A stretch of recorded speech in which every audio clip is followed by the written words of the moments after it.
Well, good morning and welcome to Whispering Hills. I am presently driving down the street. I have never done this driving before, and I'm not going to spend a lot of time looking at it because I am driving, and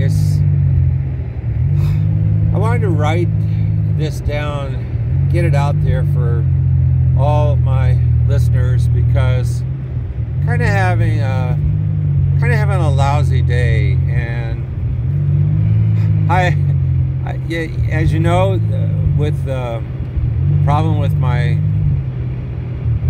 brain injury is even worse because I have dyslexia to begin with. So today I have missed the road twice that I was supposed to take to get down to Aledo, where we are, where we're working on a church building there and making it look pretty. So we're almost done with that, one more day. But today seems like everything, I woke up this morning with just these, I don't know, really lousy dreams that I had last night. You ever have a dream where you wake up and you just feel like, man, puts you in a bad place, a bad mood. This really put me in a bad place because it was one of those dreams where it's kind of like no matter what I did to make things work in the dream, it wasn't going to work out, and it was just problem after problem after problem. So I woke up this morning, and of course the first thing I start thinking, oh, there I am looking at you. So one of the things, I woke up this morning, I'm thinking about a lot of mistakes that I've made, struggles that I've had, stupid things that I've done, and things that have created long-term issues for me. And I'm slowing down because I am going to make a turn, and it is the right turn to move on to go to the next section of how to get down to Aledo. So that's a good thing. Maybe I'm getting a little better. But when you have these kind of dreams, or just get there in your mind where you just feel like you're no good, and that you can't help anybody, or that you can't hardly help yourself, it's easy to get to a place where you're just downcast, frustrated, difficult. The things that you want to do in life, you don't seem to get done. Things you don't want to get done in life, things you don't want to do, seems to be things that you spend your time doing. And sometimes it takes you into sinful things. And I think one of the things that has kind of frustrated me in my church life is that so much of the things that you hear in church are a lot more about our sin, and we're trying to not be a sinner, not to sin, than it is to look at the fact that God really loves us even as we are, and that He's taking us to another place that's a lot better than this, that we will end up somewhere, well, if even not in this life, in eternity, to a place where this isn't a part of our life anymore. And well, right now it is, and it's tough, and so it's easy to get yourself thinking, well, I'm not any good, I can't get anything done I want to do. And that's been especially difficult for me ever since this accident, because there's just a lot of things that I used to easily be able to do that now is really difficult. I really struggle with technology now, where I used to be pretty good at technology, but now it's really hard trying to figure out new things to do, and yet I'm drawn to it.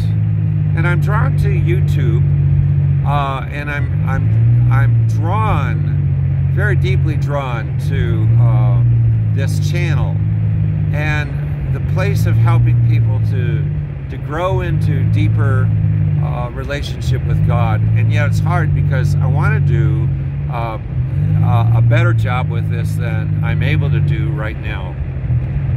Just trying to figure out how to use the instruments to really make a nice, sleek place, a nice, sleek story, and done well with my technology, so that it's pretty good. I've been looking at other people's YouTube channels and how good they are, and thinking, well, you know, there's no reason why mine can't become that kind of a thing, that good.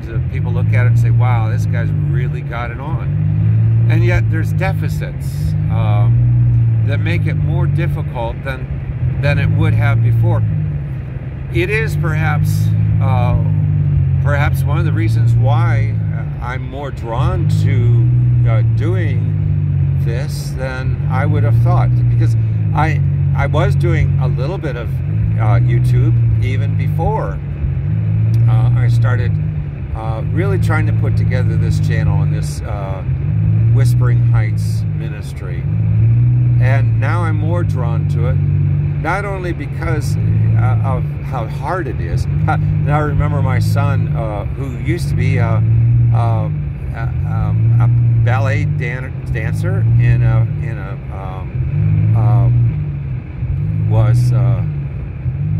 I can't think of what I'm trying to say. He was inexpressible. He was he did it full time, and he got paid for it. That makes him a something. Gonna change again lanes into another lane here. And he was good at it, and now he teaches, and also, you know, owns this business that I work with him for. And just a tremendous guy. But anyhow, as I was saying, it gets difficult because you can't do the things you want to do, and you don't know how to fix it, and it's more difficult than it has been before. I think you all know what I'm talking about in terms of this. Right now, I'm working on a story because of Whispering Heights Stories, and I've done a couple of them. I hope maybe you've enjoyed them.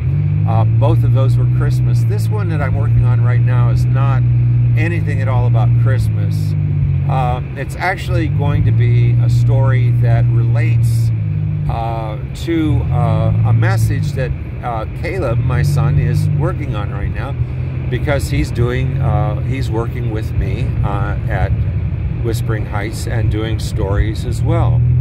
And this story is going to go along with the story that he is doing. Well, the lesson that he is doing. This is going to be a story. It's really going to be a story about a friend of mine that died quite a few years ago, back in the early part of the century, early years, about 2005, 27, somewhere in there. And I hadn't seen him in many years, but he was a fellow that he was a little older than I am. He had a lot of trouble in life. He came to realize as an adult that his mom and dad were actually his aunt and his uncle, and that he had been adopted by them when his parents had died. And he didn't know that. I guess as a nephew, he looked enough like them that it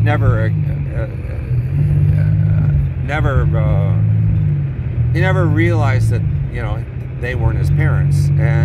But for some reason, his stepfather's uncle just beat the snot out of him all the time. And I don't mean that lightly. My friend had he had areas on his body that were just beat up. His dad, his uncle, beat him with stuff, caused warts all over, problems all over him. You could see the scars.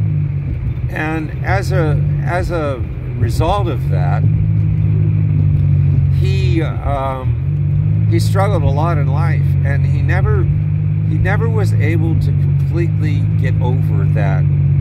It hurt him deeply, and this man just wanted to beat him in such a way that he felt like he was nobody, like he was no good whatsoever to anybody, and he couldn't do anything, and he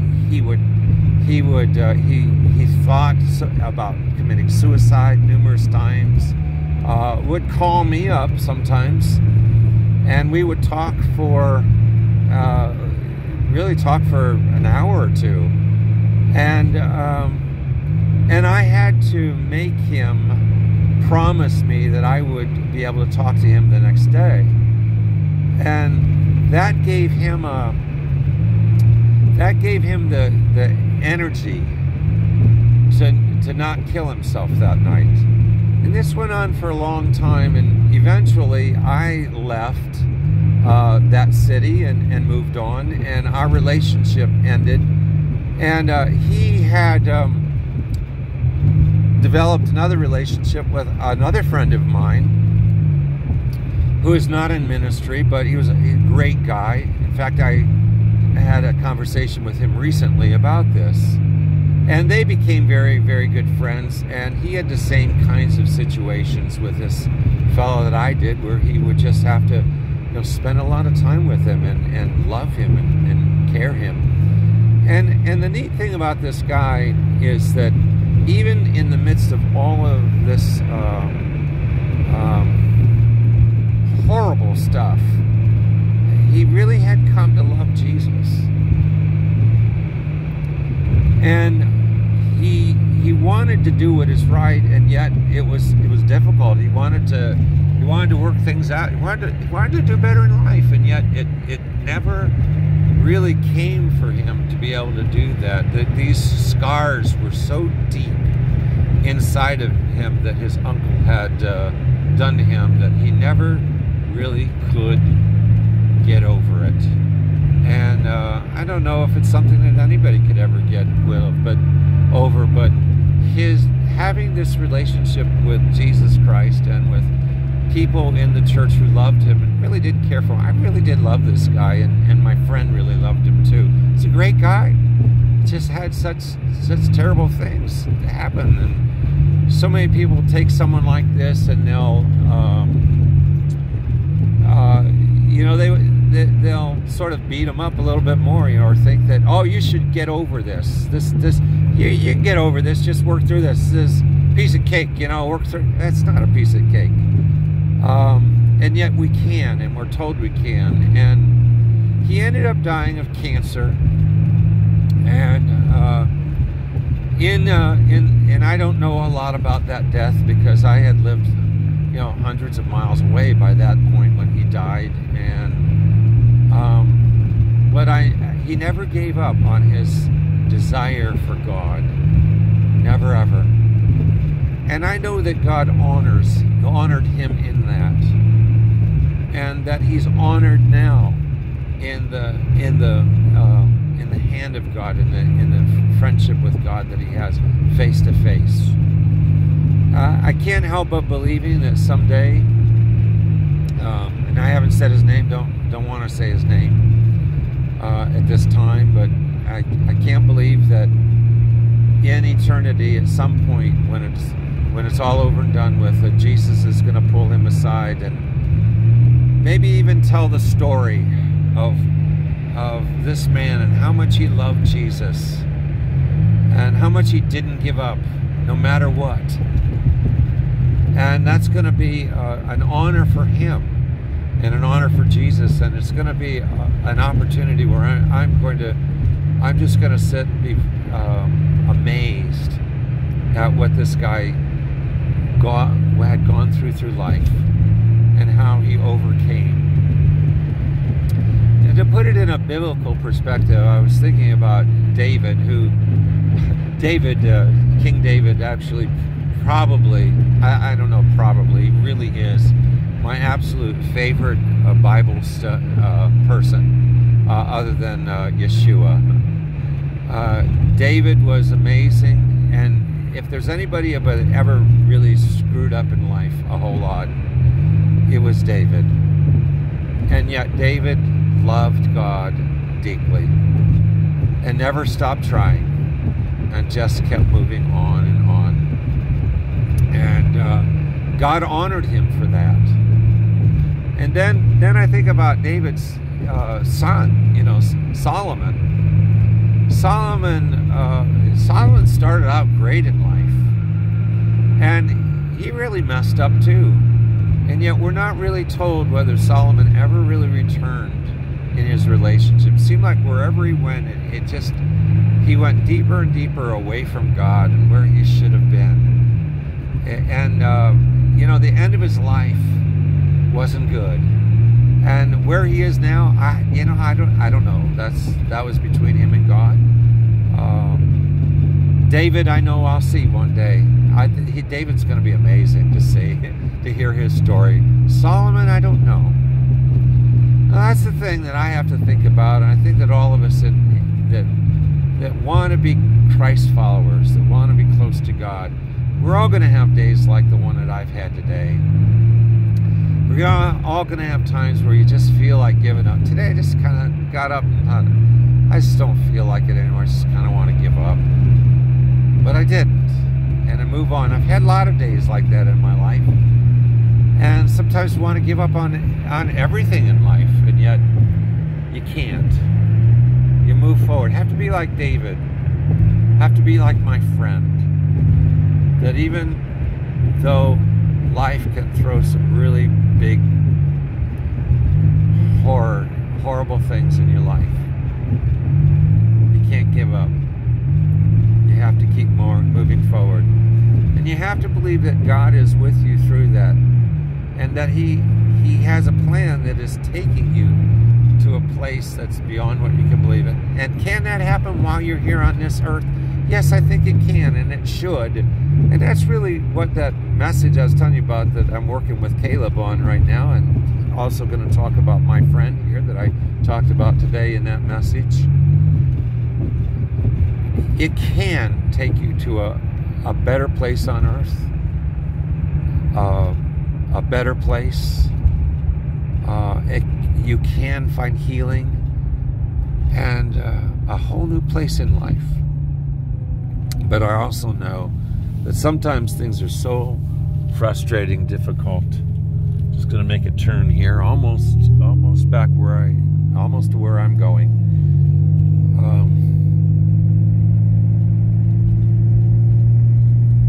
I know that even if things can be so horrible in life for some people that they're never really able to work through this, yet it's not because God isn't there to bring us through. And I want us to know that God wants to take us to a new place. Sometimes, and I think for my friend, the thing that took him to that new place was when God took him home. Isn't it amazing? My friend did not take himself. He never took himself. He died of cancer. He wanted to live. He wanted to do well. He didn't want what had happened in his life to be true, but it was.